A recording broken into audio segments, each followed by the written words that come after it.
안녕하세요. 준원입니다. 오늘은 유명한 고전 소설 중 하나인 조지 오웰의 동물농장을 읽어드리려고 합니다. 이 소설은 장원 농장에서 평소에 홀대를 받고 있던 가축들이 반란을 일으키며 시작됩니다. 주동자는 수태지 메이저 영감으로 그들은 농장주 존스와 관리인들을 내쫓고 스스로 농장을 경영하며 농장의 이름을 동물농장으로 바꿉니다.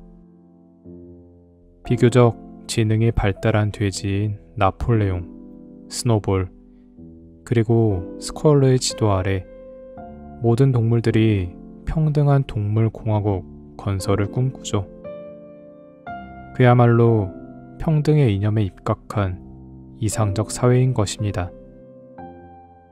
그러나 풍차 건설을 계기로 동물들 사이에 권력 투쟁이 생겨나고 이상주의자 스노볼은 나폴레옹에 의해 축출됩니다.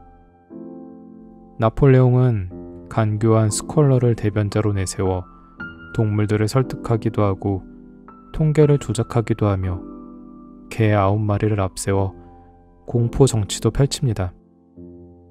나폴레옹을 둘러싼 지배계급은 존스 시대의 인간보다 더 사치스러운 생활 속에서 호의호식하게 되는데, 과연 모두가 평등하리라는 이상사회 건설은 신기루였을까요? 동물농장에는 소련의 전체주의에 대한 비판과 풍자가 들어있습니다. 오웰은 소련이 성립 시부터 가졌던 결함을 간파하였고, 훗날 소련의 붕괴로 그의 생각이 옳았음이 증명되었죠. 이 작품에서는 스탈린을 독재자 돼지인 나폴레옹에, 스탈린의 비밀경찰을 개에, 그의 반대자 트로츠키를 경쟁자 돼지인 스노볼에 비유했습니다. 또한 옛 소련 공산당의 당원은 돼지, 종교는 까마귀에, 카를 마르크스와 블라디미르 레닌은 메이저 영감으로 비꼬았죠.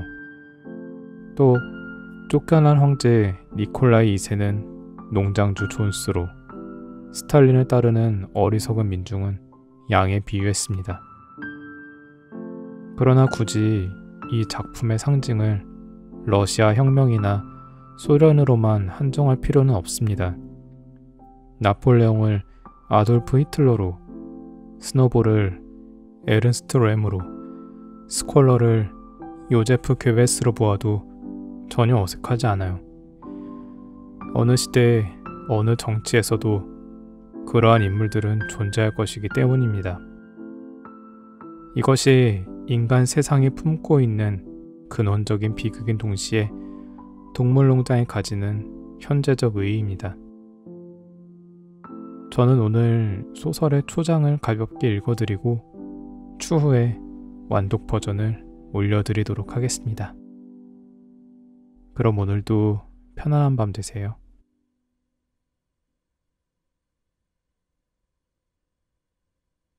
그날 밤 장원 농장의 존스 씨는 닭장 문을 잠그고 나왔지만 술에 너무 취해 쪽문을 닫는 것을 잊어버리고 말았다. 그는 둥그런 불빛이 이리저리 흔들리는 등불을 손에 들고 비틀거리며 마당을 가로질러 갔다. 뒷문에 이르러서는 장화를 휙 벗어던진 다음 주방에 있는 술통에서 마지막 남은 맥주 한 잔을 따라 들이켜고는 침대로 올라갔다. 그의 아내는 벌써 코를 골며 자고 있었다. 침실에 불이 꺼지자마자 농장의 모든 축사에서 웅성거리는 소리와 푸드덕거리는 소리가 나기 시작했다. 동물 품평회에서 상을 받은 미들 화이트 종의 수태지 메이저 영감이 간밤에 이상한 꿈을 꾸었는데 그 꿈 이야기를 다른 동물들에게 들려주고 싶어 한다는 소문이 낮부터 돌았기 때문이다.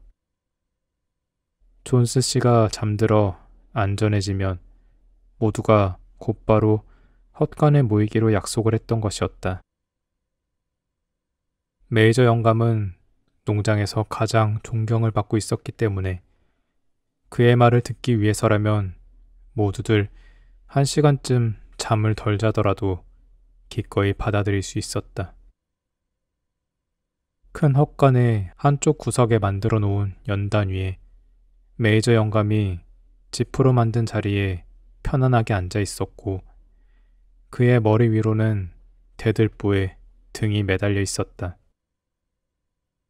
12살인 메이저 영감은 요즘 몸집이 좀 불었지만 여전히 위엄이 넘쳤고 송곳니를 한 번도 자르지 않았는데도 현명하고 인자해 보였다. 곧 다른 동물들이 모여들기 시작했고 저마다 편한 자세로 자리를 잡기 시작했다. 제일 먼저 블루벨, 제시, 핀처라는 개 3마리가 도착했고 그 다음에 돼지들이 들어와 연단 바로 앞에 있는 집더미의 자리를 잡았다. 암탉들은 창틀 위에 앉았고 비둘기들은 석가래 쪽으로 푸드덕거리며 올라가 앉았다. 양들과 암소들은 돼지 뒤쪽에 누워서 되새김질을 시작했다. 마차를 끄는 말인 복서와 클로버는 집 속에 있을지도 모르는 작은 동물들을 밟지 않으려고 털이 숭숭 나 있는 큼직한 발굽을 느릿느릿 조심스럽게 떼며 함께 들어왔다. 클로버는 중년에 가까운 뚱뚱한 앞말로 4번째 새끼를 낳은 후로는 예전의 모습을 되찾지 못한 상태였다. 복서는 키가 18뼘이나 되는 거대한 말로 보통 말 2마리를 합친 것만큼 힘이 셌다. 코 밑에 난 흰 줄무늬 때문에 약간 멍청한 인상을 풍겼는데 실제로 머리가 썩 좋은 편은 아니었지만 성실한 성격과 뛰어난 힘 때문에 모든 동물로부터 존경받고 있었다. 그들의 뒤를 이어 흰 염소 뮤리엘과 당나귀 벤자민이 도착했다. 벤자민은 농장에서 가장 나이가 많았고 성미가 몹시 고약했다. 그는 말이 별로 없었는데 이따금 입을 열 때면 언제나 빈정거리기만 했다. 예를 들어 하느님은 자기에게 파리를 쫓으라고 꼬리를 주셨지만 자기는 차라리 꼬리도 파리도 없었으면 좋겠다는 식이었다. 그는 농장에 있는 동물들 가운데 웃음이 없기로 유명했다. 그는 왜 웃지 않느냐는 질문을 받으면 웃을 만한 일이 없어서라고 대답했다. 그래도 그는 내심 복서에게만큼은 헌신적이었다. 일요일이면 그들은 과수원 너머에 있는 작은 목장에서 말없이 나란히 풀을 뜯으며 시간을 보내곤 했다. 복서와 클로버가 막 자리를 잡자 어미를 잃은 새끼 오리 한 무리가 떼를 지어 헛간 안으로 들어오더니 가냘픈 소리로 삐약삐약 울면서 밟히지 않을 만한 곳을 찾기 위해 이리저리 돌아다녔다. 클로버가 큼직한 앞발로 그들 둘레의 울타리를 치듯 감싸주자 새끼 오리들은 그 안에 옹기종기 누워 곧바로 잠이 들었다. 마지막 순간에 존스 씨의 이른 마차를 끄는 멍청하지만 예쁘장한 흰 앞말 몰리가 설탕 조각을 씹으며 사뿐사뿐 우아하게 들어왔다. 그녀는 앞쪽에 자리를 잡고는 붉은 리본을 따아 늘어뜨린 흰 갈기를 뽐내며 흔들었다. 그리고 맨 마지막으로 고양이가 들어왔다. 고양이는 평소와 같이 따뜻한 장소를 찾기 위해 주변을 두리번거리다가 복서와 클로버 사이로 비집고 들어갔다. 그녀는 메이저 영감이 연설을 하는 내내 한마디도 듣지 않고 그저 기분이 좋은 듯 가르랑거렸다. 이제 뒷문이 횃대에서 잠자고 있는 집까마귀 모지스를 제외하고 모든 동물이 다 보였다. 메이저 영감은 동물들이 모두 편하게 자리를 잡고 그를 예의주시하며 기다리고 있는 것을 보고 헛기침을 한 번 한 뒤 연설을 시작했다. 동지 여러분, 여러분은 내가 어젯밤에 이상한 꿈을 꾸었다는 얘기를 이미 들어서 알고 있을 것입니다. 그러나 꿈 이야기는 나중에 하기로 하고 먼저 다른 이야기부터 하겠습니다. 동지 여러분, 내게는 앞으로 여러분과 함께 지낼 시간이 몇 달밖에 남지 않은 것 같습니다. 그래서 죽기 전에 내가 터득한 지혜를 여러분에게 전해주는 것이 내 의무라고 생각합니다. 나는 오래 살았고 돼지우리에 혼자 누워 여러 가지 생각을 할 시간이 많았습니다. 덕분에 이 지구상에 살아있는 어떤 동물보다도 삶의 본질을 잘 이해한다고 말할 수 있을 것 같습니다. 지금 여러분에게 말하려고 하는 것도 바로 그 문제에 대한 것입니다. 자, 동지 여러분, 우리가 누리고 있는 삶의 본질은 무엇이라고 생각하십니까? 이 문제를 한번 직시해 봅시다. 우리의 삶은 비참하고 고되고 짧습니다. 우리는 이 세상에 태어나서 간신히 생명을 유지할 수 있을 정도의 먹이를 받아먹고 우리 중 노동력이 있는 자들은 마지막 힘이 다하는 순간까지 혹사당하고 있습니다. 그리고 쓸모가 없어지는 순간 처참하게 도살을 당하게 됩니다. 영국에 사는 동물들은 태어난 지 1년만 지나면 행복이나 여가라는 것이 무엇인지 모르게 됩니다. 영국에 있는 그 어떤 동물도 자유를 누리지 못하고 있습니다. 동물의 삶이란 절망이자 노예의 삶이죠. 이것은 명백한 사실입니다. 하지만 이것이 과연 자연의 섭리이기 때문일까요? 아니면 우리가 살고 있는 이 나라가 너무나 가난해서 이곳에 사는 우리에게 풍족한 삶을 제공해 줄 수 없기 때문일까요? 아닙니다. 여러분, 절대 그렇지 않습니다. 영국의 땅은 비옥하고 기후가 좋아서 지금보다 훨씬 많은 동물을 배불리 먹일 수 있습니다. 우리가 사는 농장도 12마리의 말과 20마리의 암소, 수백 마리의 양을 먹여 살릴 수 있습니다. 이들 모두 우리가 상상할 수 없을 정도로 편안하고 품위 있는 생활을 누릴 수 있습니다. 그렇다면 우리는 왜 이렇게 비참한 생활을 계속하고 있는 걸까요? 그것은 우리의 노동으로 생산한 거의 모든 것들을 인간들이 약탈해 가기 때문입니다. 동지 여러분, 바로 여기에 우리가 안고 있는 모든 문제에 대한 답이 있습니다. 그것은 인간이라는 한 단어로 요약할 수 있습니다. 인간이야말로 우리의 유일한 적입니다. 인간을 몰아낸다면 굶주림과 과로의 근본적인 원인이 영원히 사라질 것입니다. 인간은 생산은 하지 않고 소비만 하는 유일한 동물입니다. 그들은 젖도 만들어내지 못하고 알도 낳지 못합니다. 너무 약해서 쟁기도 끌 수 없고 토끼를 잡을 만큼 빨리 달리지도 못합니다.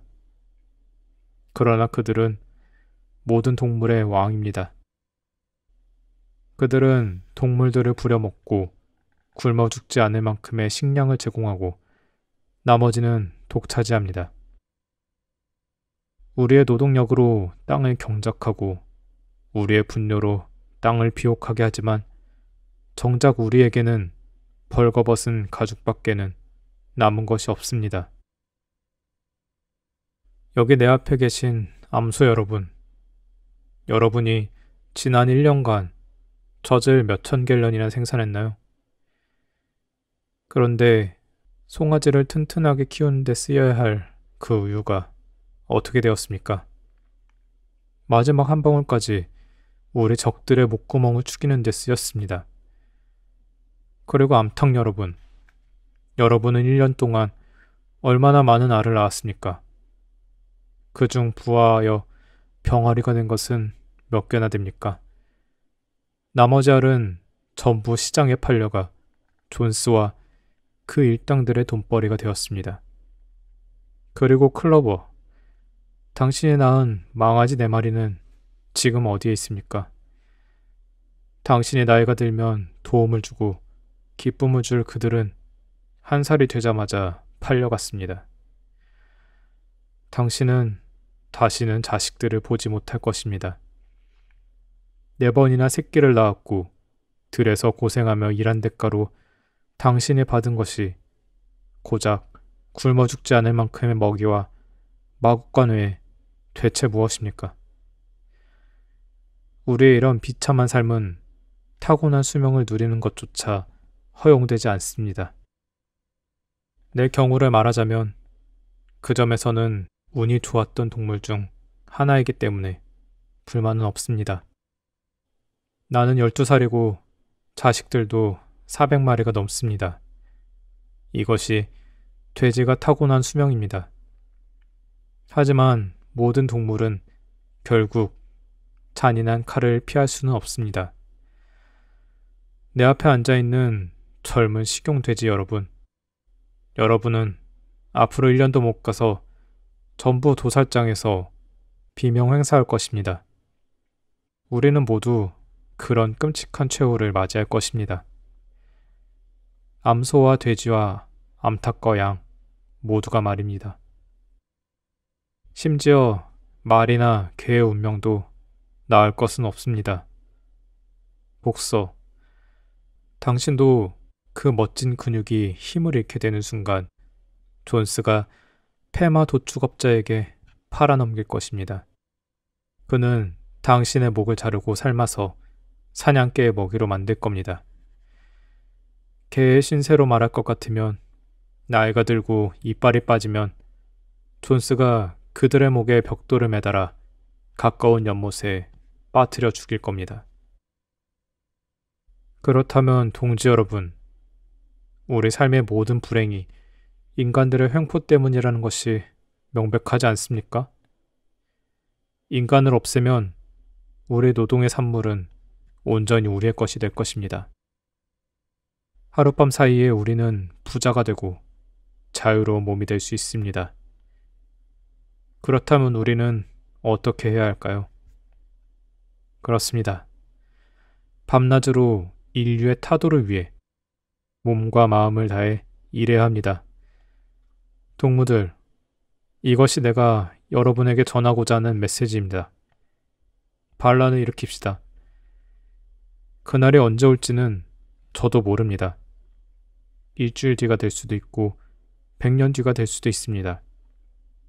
그렇지만 결국 정의가 실현될 것이라는 사실은 내 발밑에 짚을 보는 것만큼이나 분명합니다. 동지 여러분, 짧은 여생이나마 이러한 신념을 잊어서는 안 됩니다. 무엇보다 나의 메시지를 다음 세대 동물들에게 전해서 승리를 얻을 때까지 투쟁할 수 있도록 해야 합니다. 그리고 동지 여러분, 여러분의 결의가 결코 흔들려서는 안 된다는 점을 잊지 마십시오. 어떠한 유혹에도 흔들려서는 안 됩니다. 인간과 동물이 공동의 이해관계가 있다느니 한쪽의 번영이 다른 쪽의 번영이라느니 하는 말에 절대 귀를 기울이지 마십시오. 그것은 모두 거짓말입니다. 인간은 그들 이외에 어떤 동물의 이익도 원하지 않습니다. 그러니 우리 동물들은 철저하게 단결하고 완벽한 동료애를 발휘하여 투쟁해야 합니다. 모든 인간은 적입니다. 모든 동물은 동지입니다. 이때 시끄러운 소동이 일어났다. 메이저 영감이 연설하는 동안 커다란 쥐 4마리가 몰래 구멍에서 기어나와 뒷다리를 접고 앉아 그의 연설을 듣고 있었던 것이다. 하지만 개들에게 들키자마자 쥐들은 구멍으로 쏜살같이 달려들어가 간신히 목숨을 건졌다.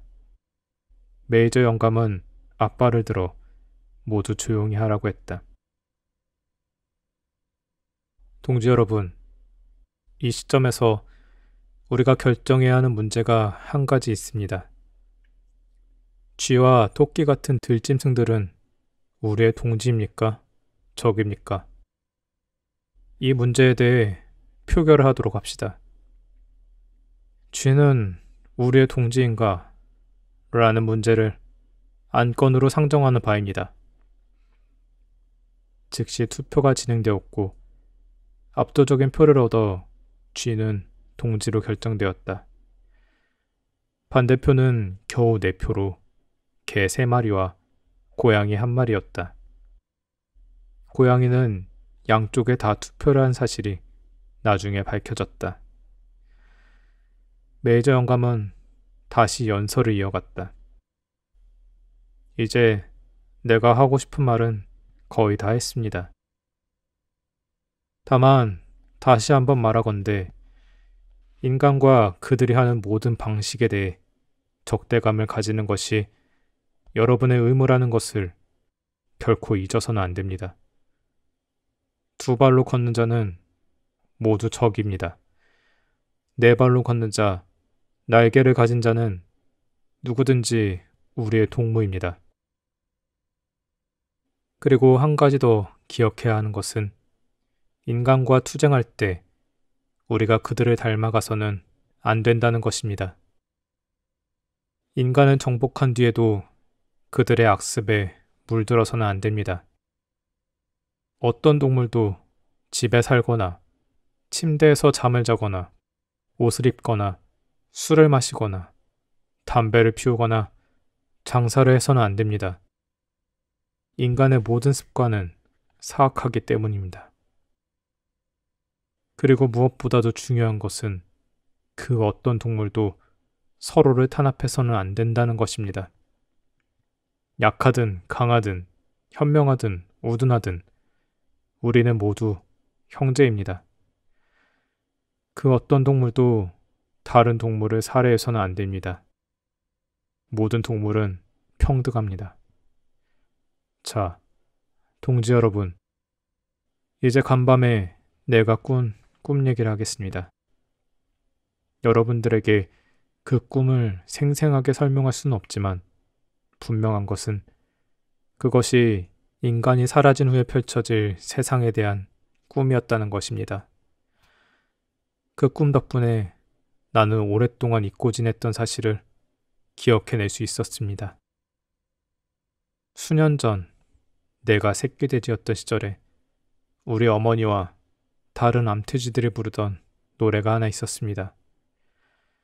그 가락과 가사 중 겨우 첫 3마디만 기억 속에 남아 있습니다.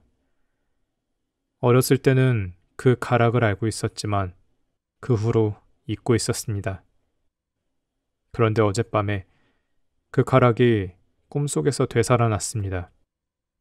게다가 가락뿐만 아니라 그 노래의 가사까지 전부 기억이 났습니다. 오랜 옛날 분명 여러 동물이 함께 불렀지만 여러 세대를 거치면서 조금씩 잊혀진 그 가사가 말입니다. 동지 여러분, 이제부터 그 노래를 불러보겠습니다. 늙어서 목소리가 쉬었지만 여러분들에게 그 가락을 가르쳐주면 여러분은 아마 더 잘 부를 수 있을 것입니다. 그 곡은 영국의 동물들이라고 합니다. 메이저 영감은 목소리를 가다듬고 노래를 하기 시작했다.